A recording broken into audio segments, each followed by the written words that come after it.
Hey guys, it's Quickie Baby and welcome back to another quick tank review. This time we're looking at the Tier 8 Chinese heavy tank, the 110. The 110 is a remarkably well-rounded heavy tank with fantastic frontal armor, a very nice performing gun, and pretty good mobility. This sounds like the tank for you, then hang around. I'll go over it all in complete detail for you. And if you're not interested in the Chinese tanks, I'll tell you how to take these out effectively on the battlefield. So this tank has got 1,550 hit points. It weighs just over 51 tons when it's fully equipped. And my recommended equipment would be vertical stabilizers, a large rammer, and your ventilation. Now, considering the weight, the engine power is rather underwhelming, and it's got to be one of the downsides of this tank. 580 brake horsepower when the tank weighs 51 tons. Means that it does not have a very good specific power ratio, meaning that this has the acceleration of the German heavy tanks. It is very different, for example, to the IS-3, which weighs 2 tons less, and it has 120 more brake horsepower, so don't expect the same acceleration that you will get from the Russian Tier 8 heavy tank. However, the top speed limit on the 110 is not that bad. It's at 40 kilometers an hour, which is about standard for most of the Tier 8 heavy tanks now. It's interesting that now the Tiger II has a top speed limit of 38 kilometers an hour. The T-32 at 35. It's only really the KV-4, which you would class as more of a super heavy at Tier 8, that has its top speed limit at 30 kilometers an hour. So that means as long as you don't require your engine power to go up slopes, you can pretty much keep up with IS-3s. Now the traverse speed on this tank is 30 degrees, which is the same as the IS-3. And when you combine this with the turret traverse of 26 degrees a second, that means that if you use your tracks and your turret, you can quickly re-engage targets. Now, the reason why I'm talking so much about this tank in comparison to the IS-3 is that one of the most frequently asked questions that I get about the 110 and the IS-3 is which one's better, especially when it comes to Tier 8 tank companies or the 742 game mode. So during this review, I'm going to try and keep comparing the tanks. And so far that we can see that apart from the engine power, which limits the acceleration of this tank, it very much keeps up with the IS-3. Now, don't think I'm trying to sweep that engine power difference under the carpet. It is a significant factor, and it's probably one of the reasons why I would probably prefer the IS-3 to the 110. But that sounds like far too much of a spoiler. I'm not going to go there all the way. The 110 is far better in some situations, as I'm going to be highlighting in this review. So let's take a look at the armor of this tank. It's got 120 at the front, it's very well angled, 90 at the side, 60 at the rear, and the turret armor is 201 at the front, 148 at the side, and 50 at the rear. Let's take a look at the armor in some more detail in WOT Tank Viewer. So here's our 110. I'm just going to put up the armor profile for you, and here you can see the key at the bottom. We can see that the upper plate is very thick, 120 millimeters, and it's very well angled. So that means that if you do get engaged from the front, if they hit anywhere on this upper surface, it's almost an auto bounce. We can see that there are cheeks here that are 100 millimeters. But again, they are very well angled, as we can see here. And that generally means that if they get hit from the front, that is going to be another auto bounce. Now, the lower plate is surprisingly thick, actually. It's 110 millimeters. And I'm going to talk about one of the biggest mistakes that people make when they're engaging 110. They think, oh, the lower plate, it's got to be much weaker. Oh, it's going to be so easy. But look, the frontal armor on this tank is almost like a pyramid. Now, if for some reason the 110 is slightly above you, the armor angle will be reduced, and this is a very easy target to shoot up into. And because of the lack of gun depression on the 110, they often have to crest ridges to be able to shoot you. And take advantage of this. If you can see the lower plate when it's slightly above you, then you can penetrate it more or less every time with every gun that this tank is going to meet. However, it's far more likely that you're going to have your turret at about the same level as the 110. And if you're at this kind of distance and you try and shoot down at the lower plate, you're effectively going to be firing from here down at the lower plate, and that exaggerates the angle of it even more. And as it is 110 millimeters, that means that the lower plate can be notoriously tricky to penetrate. If you're a 110 driver, face hugging is not quite the thing that I would recommend that you do, especially if they've got good gun depression and they can get the side and then shoot down on your upper plate. You want to keep your enemies at about this kind of distance, keeping the maximum angle on this kind of pyramid armor that you have here, making it very tricky for them. So looking at the side armor of the tank, it has 90 millimeters on the top and 60 behind the tracks. That means that if you're engaging a 110 from the side, if you can try and shoot to avoid the tracks, in these gaps here, it's almost going to be a certain penetration. But even still, 90 millimeters on the side, even though it's slightly angled, it should still be easy for you to take. There is a complete lack of spaced armor down the side of the 110. And if you do get the rear of the 110, it is going to be very easy to penetrate. As we can see here, 60 completely at the back. Very easy target for you. And 50 at the back of the turret, which is also a very good opportunity for you to take if you can see it. So this means that if you're driving the 110, you are a frontal tank. You need to keep your frontal armor to the enemy at all times. This tank is basically like an IS-7, meaning that if you give the enemy your side, they're going to be able to penetrate you in many locations. And one thing that you have to be afraid of is when you come out round the corner, your beak gets exposed very easily. And if you give the side of your beak, so to say, here, that means that it becomes very flat, and they can penetrate here for reliable damage. But this is only going to be higher tiered targets, really, in my opinion, that are going to be able to get through this 120mm of armor, because as you can see, it is still very well angled, even from the side. I'm going to quickly go over the turret armor. We can see that there's 201mm here, 148 in a second bar here, another bar, 129, and then we can see the next band of armor above that is 102mm, but it's very well angled. Now, one of your best options when engaging the 110 if you can't shoot his upper plate is to take advantage of his commander's cupolas at the top. So we can see here they're completely flat and they're only 102mm thick. This means that if the 110 is stationary, you can take great advantage of this and snipe at his cupolas. And that means that if you're a 110 driver, you want to make it as difficult for the enemy to hit these as possible, especially if you can see that he's aiming slightly upwards and therefore you know he's probably going for your cupolas to try and take you out. What that means is you need to go backwards and forwards, you need to turn your turret, you need to move your gun around between shots just to try and make it difficult for him to pinpoint them. And there's a skill in that in a 110 driver, knowing if he's trying to go for your hull armor, especially if he's trying to get the side, so to say, and aim down on it. That means you need to get distance, try and increase the angle on it. Hopefully try and bait him into shooting your lower plate, even though it's going to be at a horrible angle for him. And if you see him aiming at your cupolas, then you need to really make them as tricky for him to hit as possible. We can see the front of the gun manlet is 250mm of spaced armor. And if we hide it, as we can see here, the area around the gun also has more armor behind it, which is 201 and 148mm thick. What this means is that unless you actually shoot through the gun, so to say, with a very high caliber gun and break through the 250mm of spaced armor, you're not going to be able to penetrate the turret. And you can use this as one of your strengths in the 110. So that's quite enough about the armor. We found out that this tank is very strong frontally, although it does have weak points up the top. You want to try and hide your long side profile as much as possible and never give the enemy the back of your tank. So this tank has remarkable mobility, albeit for the engine power, and very strong frontal armor. So if you were thinking it was going to have a weak gun, then you'll be either bitterly disappointed or very happy, depending if you want to drive one or not. Because this tank has a great 100mm. Even though the caliber of the gun is 100mm, it still has the same alpha damage as, for example, the 107mm on the KV-4 or the 105mm on the T-32, and that is 320. Now this tank's rate of fire is a rather nice 6 rounds a minute.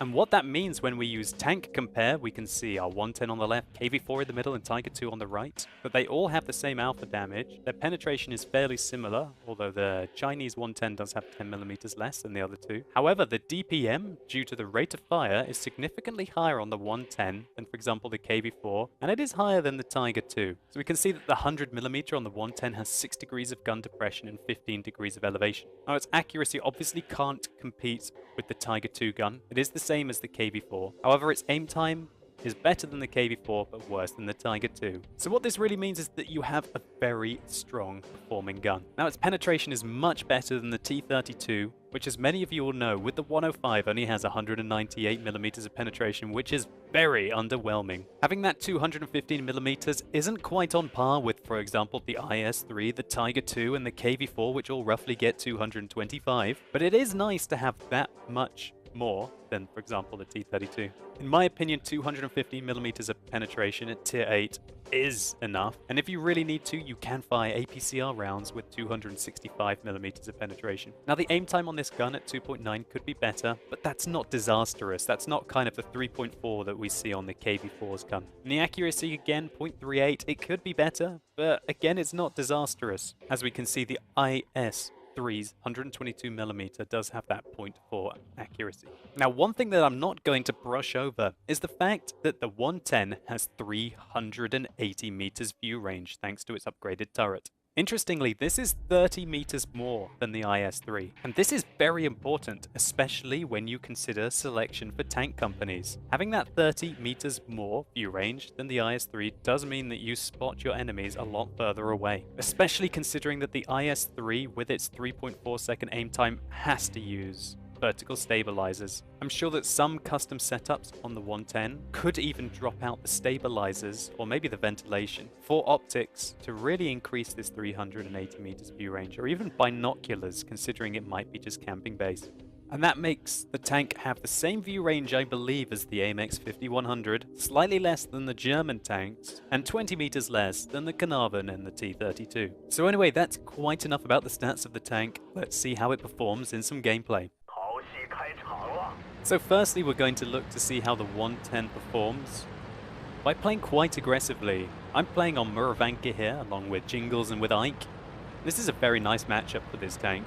We can see that the enemy is composed of tier 8s, and half of their team are tier 7 and below. And I really feel that these kind of matchups are where the 110 can perform. As with any tank that doesn't fully rely on its armor, but it certainly helps when you get to be able to use your armor. Most tier 10 tanks are able to just laugh and just shoot you in the front. Many tier 9 tanks will still give you a good drubbing, especially the medium tanks with the extra high penetration can just almost look at your frontal armor and take you out. So that means that when you're engaging tier 8s, but hopefully when you're engaging tier 7s and tier 6s, your armor from the front is nearly impenetrable. And that's one of the great things about the 110.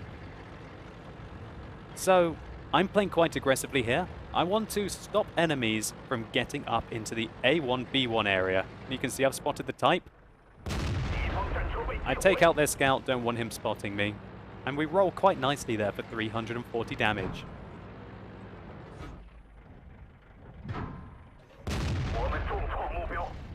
We put another shot in there in the Jagdpanther, and just to highlight on that 340 alpha damage we did to that scout, 6 or 7 times out of 10, I shouldn't have been able to kill him in one hit. But here we can see how our armor is performing, and I'd just like to clarify that point there. That was very interesting. Our armor was doing absolutely beautifully until I started to reverse down the slope. Now, when I reversed down the slope, as I said in the garage, it angled my frontal armor upwards, and it made my lower plate very weak indeed. And so that's the only time that I got penetrated, when I actually pulled back because I thought that the fire was getting a little too hot. And that's when I actually took the damage. So really, if I'd stayed up there, I probably could have stayed bouncing them. However, I don't think I really thought about that entirely at the time. All I'm thinking now is I don't really want to go and poke back up there, have a Jagdpanther shooting at me as well as a Type 59. What I'm trying to do now is just to spot for my team, which is something I can do a lot better than an IS-3 and a KV-4 with my increased view range. So Jingles and Ike are playing in T-34s, and this is going to be a very good example of a game where the 110, which is faster than the T-34, has much better DPM than the T-34, is able to just get more from it. And while you could argue, no, T-34 is a premium tank, a T-34 just can't compete with a 110. So the KV-3 bounced off us there. We pulled back to give ourselves enough gun depression to hurt him. And again, you see my fantastic armor. Let's just take a look at where these shots are bouncing, all off the beak.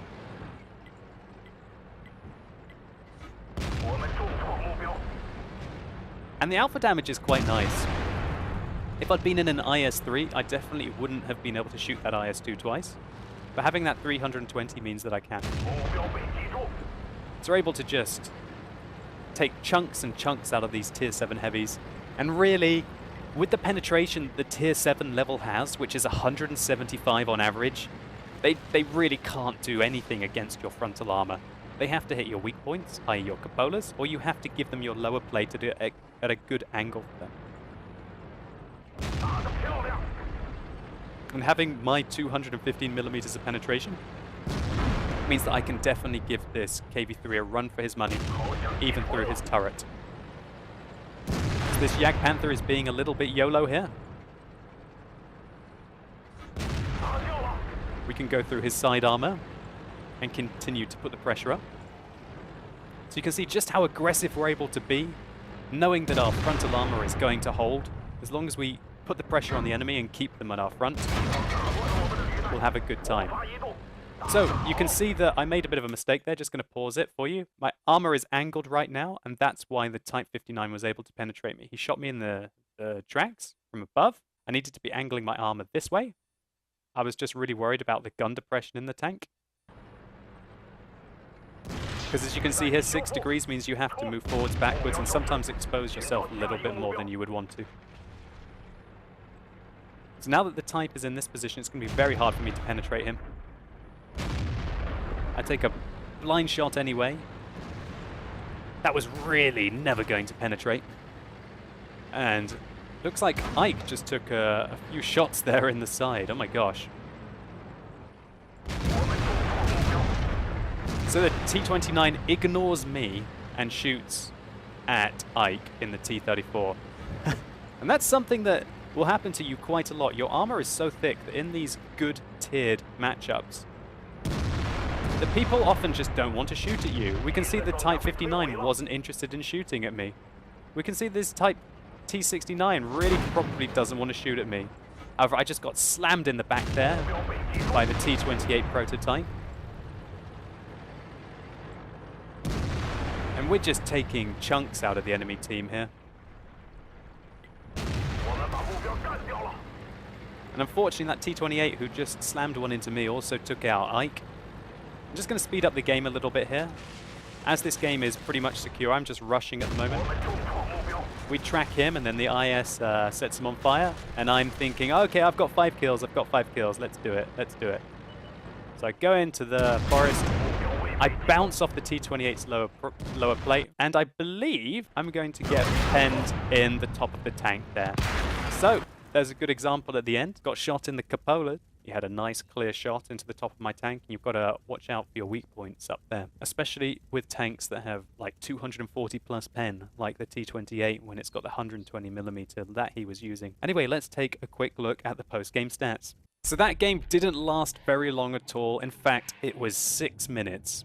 And we were able to get 4,886 experience for our double and 80,000 credits, giving us a profit of 48,000 credits. Fortunately, we didn't pick up the top gun due to the T-28 owning us really at the end. But in those 6 minutes, we were able to do 4,691 damage, getting us a base experience of 1,629, which is the highest experience game I've been able to achieve in the 110 so far. Now, our damage upon detecting was 2,171. I think quite a lot of that was from tracking. However, we did play aggressively and get the early spots at the beginning, so it's quite likely that that Yak Panther did take quite a lot of fire from us. We can see actually it was spotting damage done to the Type 59, this Jagdpanzer IV, the KV-1S, and to the T-28 prototype at the end. So it wasn't actually us spotting the Jagdpanther, but we clearly detected 6 of the enemy tanks very quickly at the beginning. So our potential damage received was 4,080. We took 14 hits, of which 5 penetrated. And I mean, this is completely subjective, but it really felt that by the end of the game, the enemy were literally avoiding shooting me and just trying to shoot the other tanks around me. And that's literally how fearsome the frontal armor is on the 110. However, you still have to be careful. As you can see, the T-28 on the enemy team definitely chewed me up. He was able to do nearly 4,000 damage from the woods. Great game by him. He must have done at least 1,000 damage to me, and that's really what you've got to watch out for in the 110. When you go against those enemies with really high penetration that are able to negate your armor. Although I do have to say that really the only reason why the T-28 was able to kill me was because I played so aggressively to try and chase down that top gun, and I got punished for it. Anyway, let's have a quick look at how the 110 does when it's not top tier. So we're joining the battle here. It's a 62% on El Haluf, and we can see there are quite a few tier 10 tanks and some tier 9s on the enemy team. Now, I've gone into a position on El Haluf, and you can see me kind of side scraping off the wall there to get a good position as I come round. Put a nice hit into the IS-3 there. I have better aim time than him, so in theory I should be able to fire first. So I saw that the 268 fired, quite a few of the enemy tanks fired. So I come around the corner and have a nice clean shot there on the front of the Panther 2. I managed to dodge an artillery shell there, just a light shaving. We put another good hit there into a Panther 2. And what you need to be careful of in the 110 is when you do side scraping like this, you need to realize that you're actually kind of giving a better angle to the enemy. So what you need to do is you need to make the angle as fine as possible. So that's what I'm doing here. If you side scrape around like this, as an example, say I was pointing my gun this way, there are easy penetrations for the enemy. However, when you side scrape around like this, then you're going to be able to still keep most of your very thick armor well angled, and you'll have a good opportunity. Now, remember that I said that the 110 only really lacks engine power when it comes to its mobility. And look at us going down the slope here. We're whizzing along at 50 kilometers an hour. We can turn quite quickly and still keep up at that 40 kilometer an hour top speed limit. We managed to sneak down before the gun line that would inevitably be around the F3 area. This is what I was worried about when I made that move. I was trying to avoid fire from the F3. And that's why you saw me do the zigzag. I went down here because I thought maybe I'll need to hide behind these rocks to avoid fire from the other flank. But then when I saw that that wasn't the case, I could come down here just to get the faster route. So I tried to snipe the top of the T-28 there. We're unable to hit him. But now we're spotting for our team. Nice, easy shot up into the lower plate of the T-28 there. It was very nice to roll for 343 though. That's a good roll for this tank. So now we're engaging an IS-3. As many of you will know, the top of the IS-3 is a massive weak point. And so I can just aim up at the top of his turret all day long. However, if he gives me his lower plate, as he did there, we can just shoot that as well. And I knew that I would be able to fire before the IS-3 because I reload faster than him. Now, for some reason, the enemy Object 268 just TK'd the Panther 2, which I was slightly annoyed about because I would have had a good opportunity to pick up another kill there. And look at this, I'm putting pressure on what was 6 enemy tanks all in a row here. We went through the top of the IS-3 again, murdered him. And, okay, a tier 8 heavy tank is taking on, well, now I've killed all 3 of the tier 8s. Well, I guess it's a bit of insubordination in their ranks and they're TKing each other. They're obviously disagreeing with what they're meant to do. But this is the kind of thing that the 110 can do. So what you see me doing here is A, trying to avoid the artillery fire, and B, trying to get the right angle that I need to be able to shoot. Now, because you've only got 6 degrees of gun depression, which, let's be honest, is not terrible for a Chinese tank, it still is a limiting factor. I know that as soon as I crest that ridge and I give them my lower plate, which does stick out an absolute country mile, that I'm going to be in trouble. However, I've been requesting and talking to the artillery in chat, saying, hey, look, there's an Object 268 completely in the open, mate. Think you can bag him? And with good teamwork like that, the artillery focused on the easy kill for him, and he secures a kill, and I get that spotting damage. So, 2 of my tier 10 medium tanks have now made it into the fray, and it looks like they're about to get stuck in. So the IS-7 shoots my track, misses my lower plate, and I'm still pretty much undamaged apart from that artillery splash that we took earlier. I think the enemy are more concerned about the bat chat.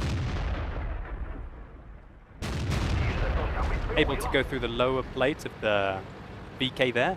Then I turn my armor in to the left so I can avoid fire from the IS-7 and proceed to shoot the Carnarvon. I was genuinely surprised that I was unable to go through the armor of the Carnarvon there, and the IS-7 came around and put a cheeky shot into me. However, we've got the back of his turret. Get to put a nice shot into him, and you know this is where you're making your money. So he decides that he's going to go for me. He's like, oh, okay, I'll kill the other guy.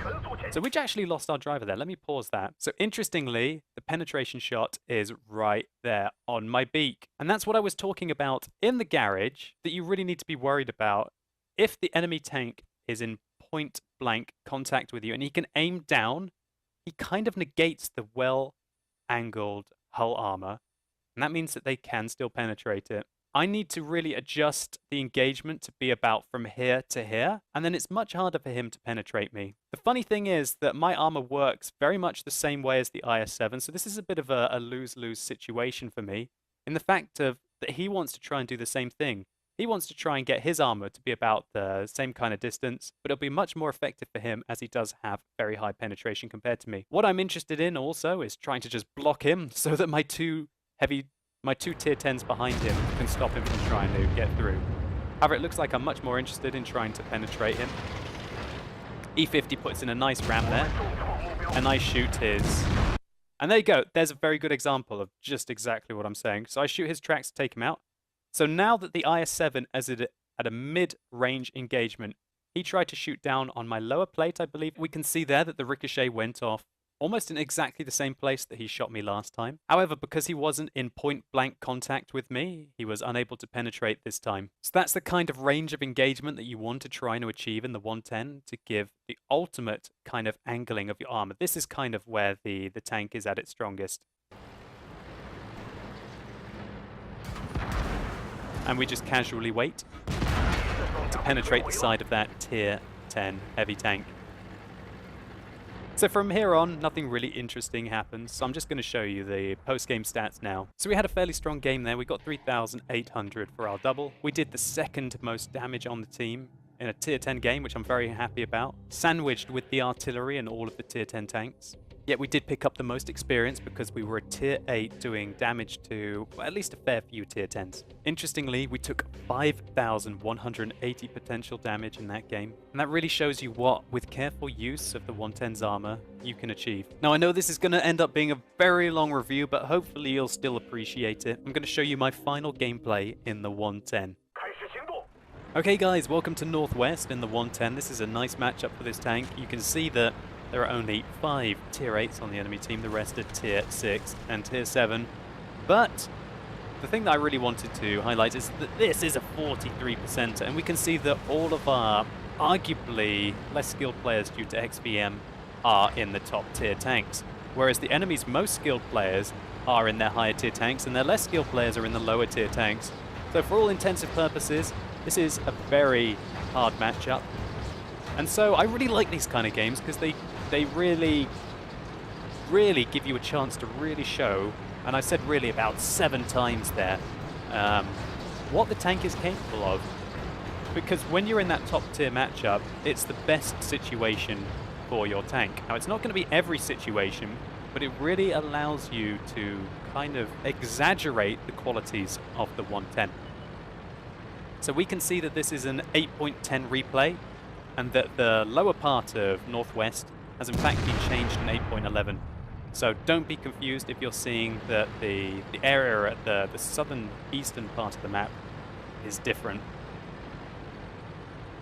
So I'm immediately thinking, alright, the whole of our team has gone along the North Ridge, but in my opinion that doesn't really matter. Because if you take the southern part of this map, I feel that all that really achieves is it allows you to go up a very hard slope to take. At least that's what happens in 8.10. In 8.11, the southern part of the map could definitely be more important. So we're just putting casual shots in here along this ridge. We don't have the best accuracy, but we can see it's more than enough to really still pinpoint these enemy tanks at long ranges. So a good example there of a tier 6 tank doing damage to me. He was able to hit me in my side armor and do quite a lot of damage. Even a Hellcat. Fair enough, the Hellcat does have a 90mm gun with quite nice penetration. But being damaged by tier 6 tanks in your tier 8s, it's not brilliant. I'm just trying to scope for this T-71. Definitely one of the most dangerous tanks on the enemy team. But we don't have a shot. So I've noticed now that there's an IS-6 who's advancing along the southern part of the map, and that has to be one of the most dangerous enemy tanks. Shooting at Nashorn. Lovely. Now what you saw me do there was hold the shot until one of my team fired at him. Now, this is something that I recommend you do. And it's not to try and steal the kill. I didn't want to steal the kill. But what I wanted to do is wait until someone fired at him, knowing that I would be able to shoot him afterwards, to maximize the amount of damage that the enemy will take. In these kind of games, where literally I need as much as I can get if I want to be able to win it, if you're aiming at an unspotted enemy and you know that you've got a lot of your friends around you who are very likely to be able to shoot the target as well, wait.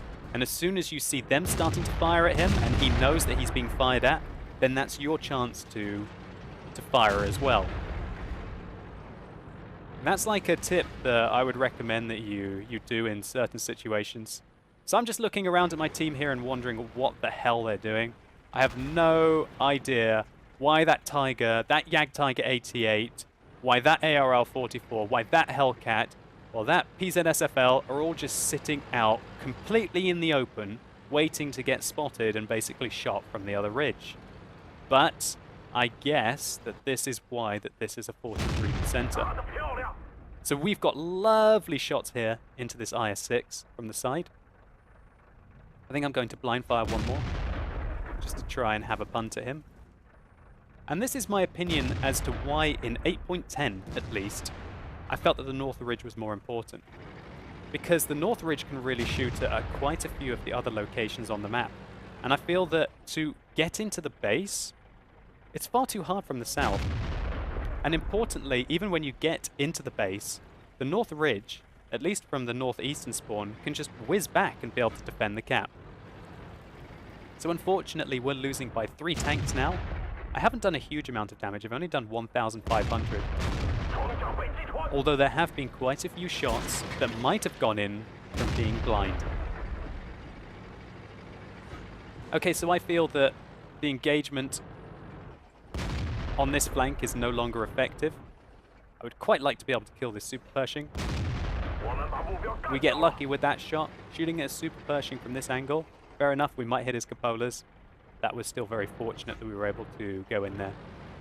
I don't really want to stay northwest now, because trying to engage a T-34 at long ranges, especially if he goes hull down, is very tricky. So, I request that my 5100 falls back, and I want to deal with the fact that there are 2 Tier 8 heavy tanks that are coming into my base. Now, one thing I was also thinking at the time is, oh my god, that's a KV-5 and an IS-6. Those are possibly some of the most juicy targets for the 110 of all time. Why? Because they have 175mm penetration guns, and even if they fire premium, firstly, the APCR will only have, I think it's 3 or is it 2 degrees of normalization. But more importantly, they just don't have the penetration to take the front of your tank. So one-on-one, an IS-6 versus a 110, the 110 is probably going to win 90% of the time if the players are of equal skill. And it's the same with the KV-5. 90% of the time, the 110 will win. And you see me swooping in here.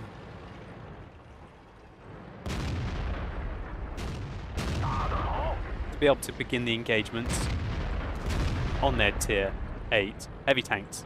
So now the KV-5 seems to want to engage me. Then he gives up because he figures out that he's just going to get shot in the side anyway, so he soldiers on and goes forward. Oh, a bit of a lame shot there. Slow reactions. Didn't really see that he died. Hey, and now we've turned the game around completely. We're actually now winning by 1 tank.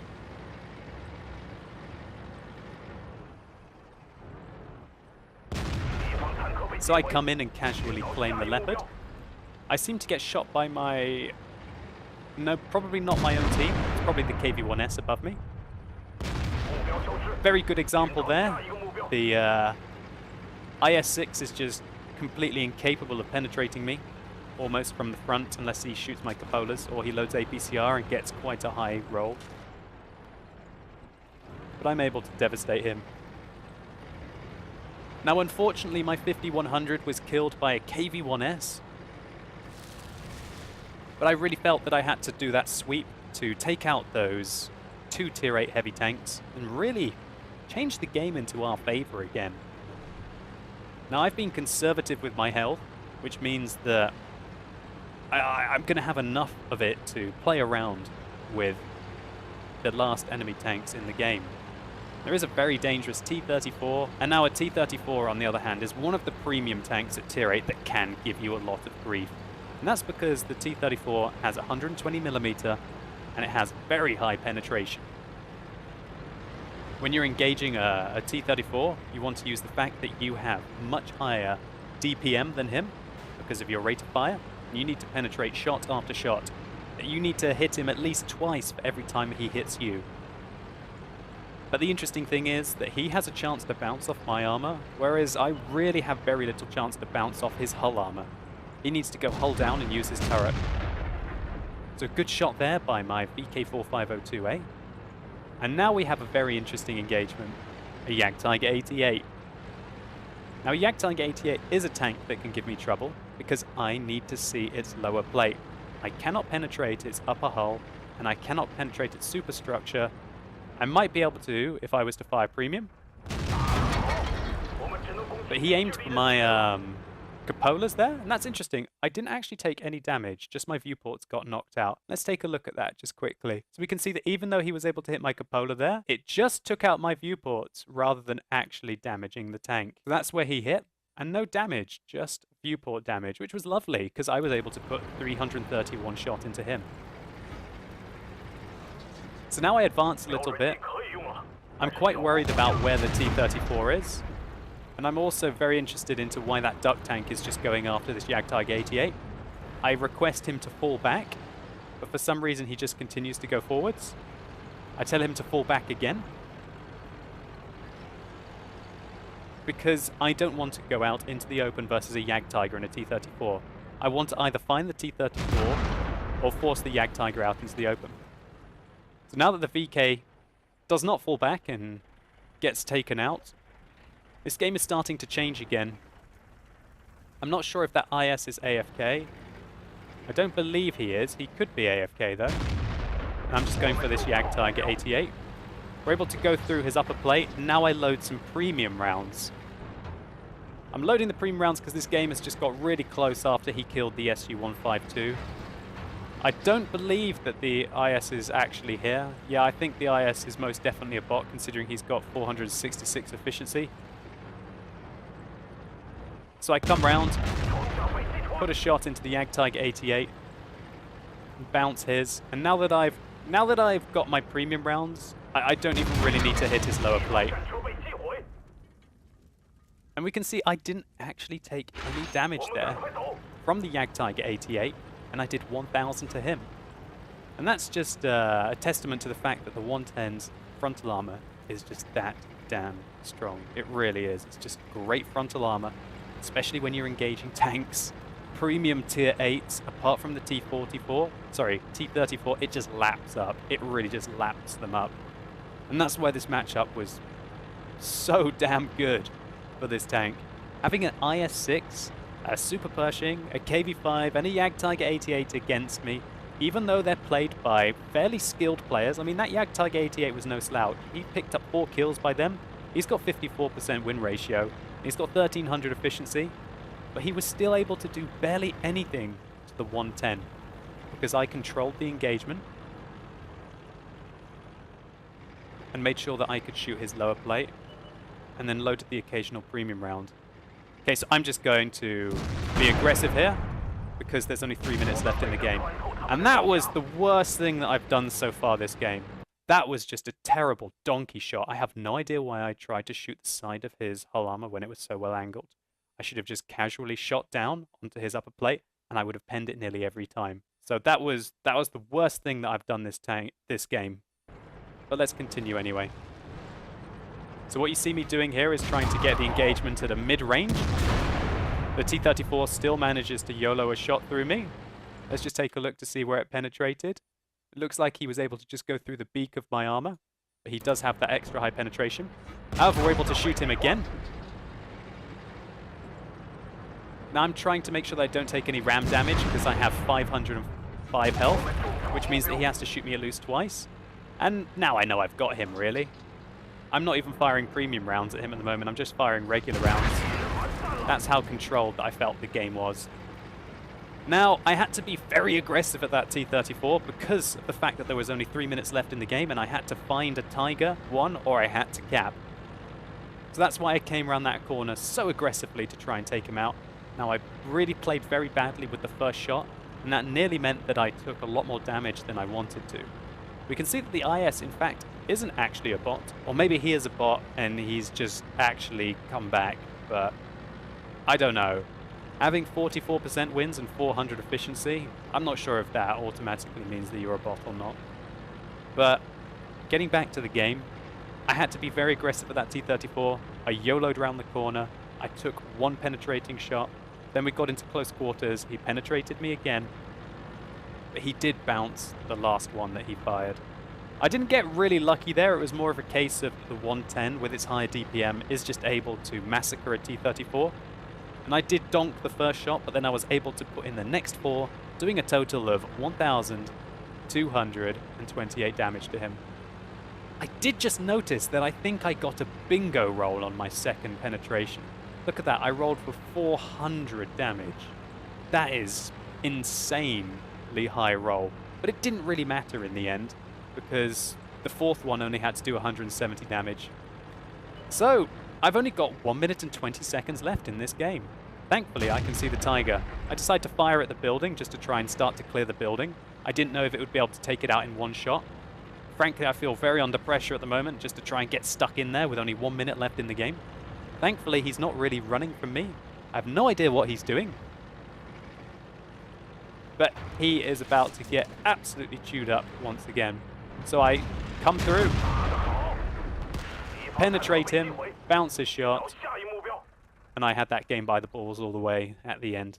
So let's take a quick look at some post-game stats. So we had a great game there. We got 6,696 experience, but I do highlight that that was for a triple. If it was for a double, I'd be like, oh my god, yes, but we didn't do really that much in the game to really earn some kind of mega experience. So we did 6,000 damage nearly in that game, which means that a couple of our blind shots did go in. We fired 27, of which we hit 23, and of the 23 we hit, 22 penetrated. We took 11 hits in the game, of which 5 penetrated us, giving us a potential damage received of 3,350. Now I finished with about 500 health left, which is a third of the tank's health, although I have to admit I lost a lot of that due to the reckless engagement that I had to really push the tempo with on the T-34. I think until that T-34 you saw me play very calm, composed, really picked my engagements, and showed you guys what the 110 is capable of against equal and lower tier targets. Really, if the enemy has only got 200 millimeters of penetration and less, preferably 175 millimeters of penetration and less, they have nearly 0% chance to be able to penetrate your tank from the front. And we can see that even if they do hit your cupolas, sometimes your viewports are just going to absorb all the damage anyway. I hope this gameplay well represented the 110 for you, and I've been able to highlight why the 110 has given me some of the best stats that I've been able to achieve in World of Tanks in any tank in the game.